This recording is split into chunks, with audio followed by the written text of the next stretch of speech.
पंचायत चुनाव को लेकर राज्य के चुनाव आयुक्त धनपत सिंह के साथ हमारे वरिष्ठ संवाददाता पवन सिबल ने खास बातचीत की। इस दौरान उन्होंने कहा कि राज्य चुनाव आयोग पंचायत चुनाव के लिए पूरी तरह से तैयार है। राज्य सरकार से आवश्यक चिट्ठी आने का बस इंतजार है, जो अभी नहीं मिली है, और प्रदेश में अमेंडमेंट 2020 पंचायती राज एक्ट के मुताबिक ये चुनाव करवाए जाएंगे। साथ ही धनपत ने यह भी कहा है कि इन पंचायत चुनाव में 50% आरक्षण महिलाओं के लिए ही होगा।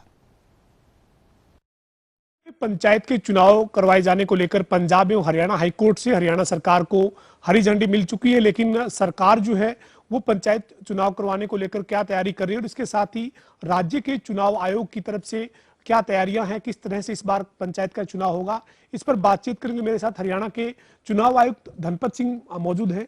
सर, पंजाब हरियाणा हाईकोर्ट से चुनाव करवाए जाने का रास्ता साफ हो गया है, सरकार से चिट्ठी आपको मिलनी है, सर उसकी क्या स्थिति है और आप कितने तैयार हैं सर चुनाव करवाने के लिए?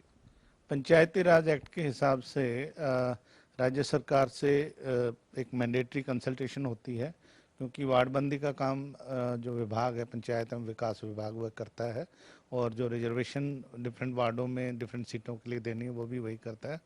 तो वो जो आवश्यक जो संस्तुति आनी है, बाकी उसके बाद चुनाव आयोग जो है अपना इलेक्टोरल रोल रिवीजन का कार्यक्रम जारी करेगा, जिसमें 5 जनवरी 2022 को इलेक्शन कमीशन ऑफ इंडिया ने जो विधानसभा लोकसभा के लिए मतदाता सूचियां जारी की हैं, उन्हीं को पंचों के लिए, सरपंचों के लिए गांव के पंचायत के वार्ड में, पंचायत समितियों के वार्ड में और जिला परिषदों के वार्ड में ट्रांसफ़र करेंगे।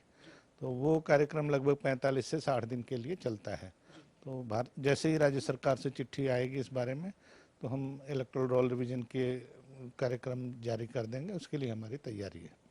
सर, अभी जो है वो चुनाव करवाने को लेकर जो तैयारी आप करें, लेकिन पंजाब हरियाणा हाईकोर्ट से आपको या यूं कहीं सरकार को अनुमति जरूर मिली है। क्या जो नया अमेंडमेंट किया है सरकार ने, नई अमेंडमेंट जो है उसी के आधार पर चुनाव करवाने जा रहे हैं, जिसमें 50% महिलाओं की भागीदारी की भी बात है? जो सेकेंड अमेंडमेंट एक्ट 2020 था, उसमें राज्य सरकार ने विमेन को 50% रिप्रेजेंटेशन दी है, और कुछ महिला संस्थाओं का ये मानना था कि इससे उनकी जो भागीदारी है वो 50% तक सीमित कर दी गई है, जबकि राज्य सरकार का ये पक्ष ये था कि हमने सुनिश्चित किया कि महिलाओं को 50% भागीदारी मिले, क्योंकि जो संविधान के अनुसार तो 1/3 ही दिया जाना होता है रिप्रेजेंटेशन। राज्य सरकार ने उससे बढ़ के 50% किया था। तो अब माननीय उच्च न्यायालय ने ये इंटरिम आदेश दे दिए हैं कि भी जब सिविल रिट पिटिशंस का मेन का जब फैसला होगा वो तो तब होगा, subject to outcome of that नए अमेंडमेंट के हिसाब से चुनाव करवाए जा सकते हैं। जी सर, पंचायत के जो प्रदेश में चुनाव होने हैं उसमें कितनी पंचायतें होंगी, कितनी जिला परिषद है और किस तरीके से जो है वो इनमें चुनाव आप करवाने पर विचार करें, जो कि ईवीएम का इस्तेमाल कहाँ पर होगा, कितने पद पर चुनाव जो है वो ये होंगे? जी, जैसा कि आप जानते हैं कि राज्य में 22 जिले हैं, तो 22 जिला परिषद हो गई, 143 कम्युनिटी डेवलपमेंट ब्लॉक हैं, खंड हैं, तो इतने 143 पंचायत समितियां हो गई, 6226 ग्राम पंचायतें हैं राज्य भर में। तो इन सब के पदों के लिए चुनाव होगा। तो 6226 सरपंच होंगे, 62,040 पंच होंगे, यानी लगभग हर एक पंचायत में 10 के करीब पंच हो गए। 3086 हमारे पंचायत समितियों के सदस्य होंगे, 411 जिला परिषद समितियों के जिला परिषद के सदस्य होंगे। तो कुल 71,763 जो है वो डायरेक्ट चुनाव डिफरेंट पदों के लिए होंगे।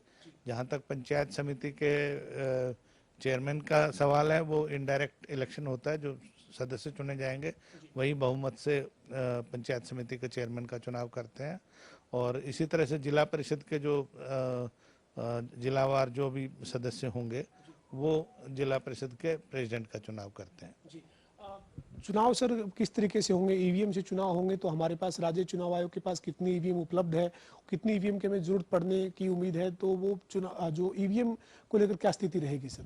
जहाँ तक तो सरपंच की बात है, 6226 पोस्ट ग्राम पंचायतें हैं तो सरपंच के, और बाकी पंचायत समितियों के लिए 3066 है, और जिला परिषद के लिए 411 है। तो इन सब के जितने भी बूथ बनेंगे उसके लिए हमारे पास पर्याप्त मात्रा में ईवीएम्स उपलब्ध हैं।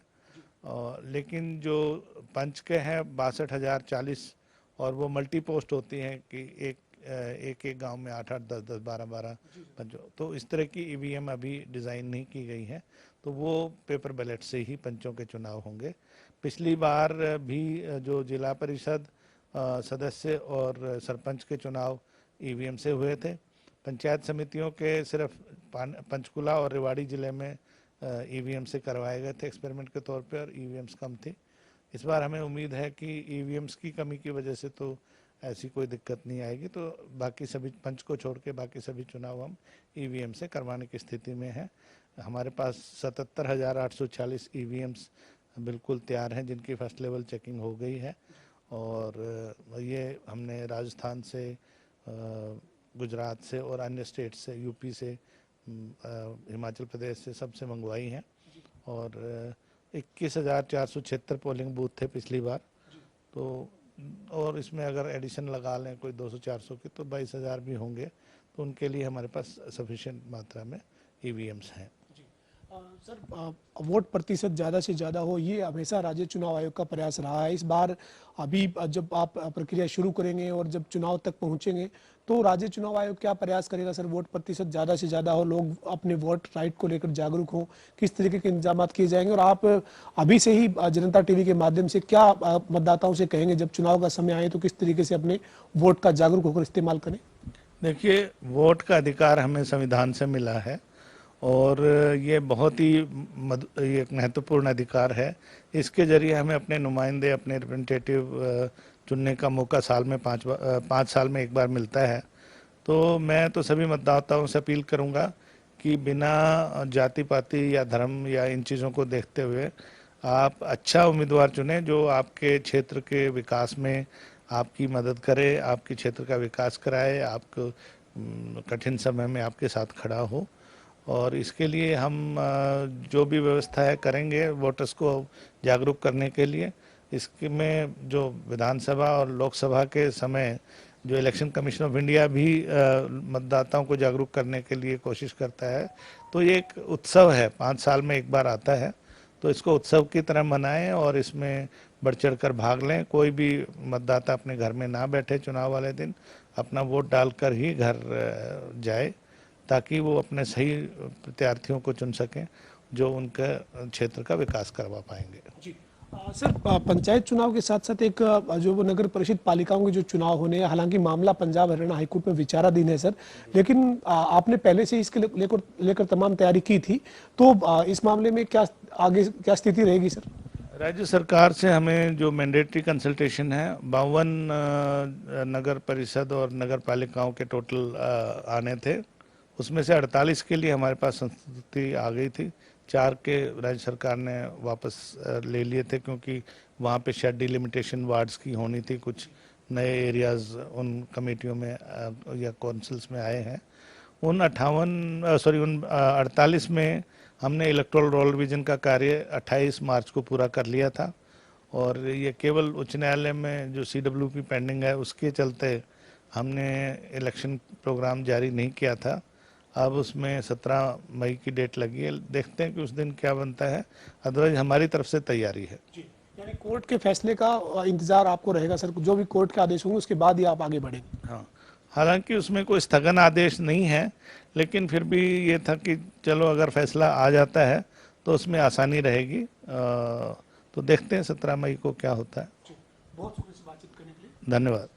हमारे साथ राज्य के चुनाव आयुक्त धनपत सिंह मौजूद थे, जिन्होंने तमाम जानकारी पंचायत चुनाव को लेकर दी है। पंचायत चुनाव में हाईकोर्ट की हरी झंडी सरकार को मिली है। जैसे ही सरकार का जो आदेश है, एक संतुष्टि जो सरकार से मिलनी है, वो जब राज्य चुनाव आयोग को मिल जाएगी उसके बाद प्रक्रिया को शुरू किया जाएगा, और उसके बाद करीब 2 से ढाई महीने का वक्त जो है वो रहेगा, जिसमें तमाम प्रक्रियाओं को पूरा किया जाएगा। धनपत सिंह ने जनता टीवी के माध्यम से यह भी अपील की है कि जब चुनाव का वक्त आएगा तो मतदाता जागरूक होकर अपने वोट का जो अधिकार है उसका इस्तेमाल करें। चूंकि संविधान में वोट का अधिकार मिला हुआ है, 5 साल में एक बार अपने वोट का अधिकार इस्तेमाल करने का मौका मिलता है, तो ऐसे में मतदाता जागरूक होकर जो है वो उसका इस्तेमाल जरूर करें। वीडियो जर्नलिस्ट विजेंद्र सिंह के साथ पवन सिंह और जनता टीवी, चंडीगढ़।